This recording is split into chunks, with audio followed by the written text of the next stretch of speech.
ജയ് ഹിന്ദ്. വിരമിച്ച സൈനികൻ യൂട്യൂബ് ചാനലിലേക്ക് ഏവർക്കും സ്വാഗതം. 8ാം ശമ്പള കമ്മീഷൻ രൂപീകരിക്കാനുള്ള തീരുമാനം കേന്ദ്ര സർക്കാർ എടുത്തിട്ട് മാസങ്ങളായി. ഇത് സംബന്ധിച്ച് government of India department of personal and training ഒരു ലെറ്റർ പബ്ലിഷ് ചെയ്തിരിക്കുന്നു. ഈ ലെറ്ററിൻ്റെ അടിസ്ഥാനത്തിൽ 8ാം ശമ്പള കമ്മീഷൻ്റെ രൂപീകരണത്തിന് ഇനിയും എത്ര സമയമെടുക്കുമെന്ന് നമുക്ക് മനസ്സിലാക്കാം. സ്ക്രീനിൽ കാണുന്നത് government of India, ministry of personal, public grievances and pensions, department of personal and training 22 May 2025 publish ചെയ്ത ലെറ്ററാണ്.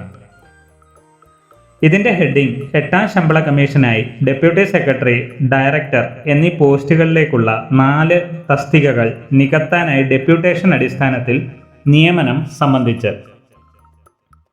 ഡെപ്യൂട്ടേഷൻ അടിസ്ഥാനത്തിൽ ഡെപ്യൂട്ടി സെക്രട്ടറി, ഡയറക്ടർ എന്നീ വേക്കൻസികളിലേക്ക് അപേക്ഷിക്കേണ്ട തീയതി 10 ജൂൺ 2025 വരെ നീട്ടാൻ തീരുമാനിച്ചിരിക്കുന്നു.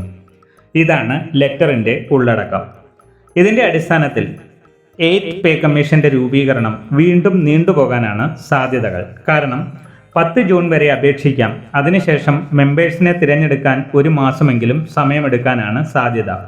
ജൂലൈ മാസമെങ്കിലും 8th CPCയുടെ രൂപീകരണം നടക്കുമെന്ന് നമുക്ക് പ്രതീക്ഷിക്കാം.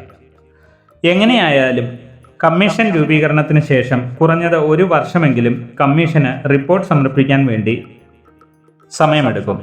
അങ്ങനെ നോക്കുമ്പോൾ 2027 മാത്രമേ 8th CPC 2026 ജനുവരി മുതൽ മുൻകാല പ്രാബല്യത്തിൽ നിലവിൽ വരാൻ സാധ്യതയുള്ളൂ. വീഡിയോ ഇഷ്ടപ്പെട്ടാൽ ലൈക്കും സബ്സ്ക്രൈബും ചെയ്യുക, സുഹൃത്തുക്കൾക്ക് ഷെയർ ചെയ്യുക. മറ്റൊരു വീഡിയോയിൽ വീണ്ടും കാണാം. ജയ് ഹിന്ദ്, വന്ദേ മാതരം.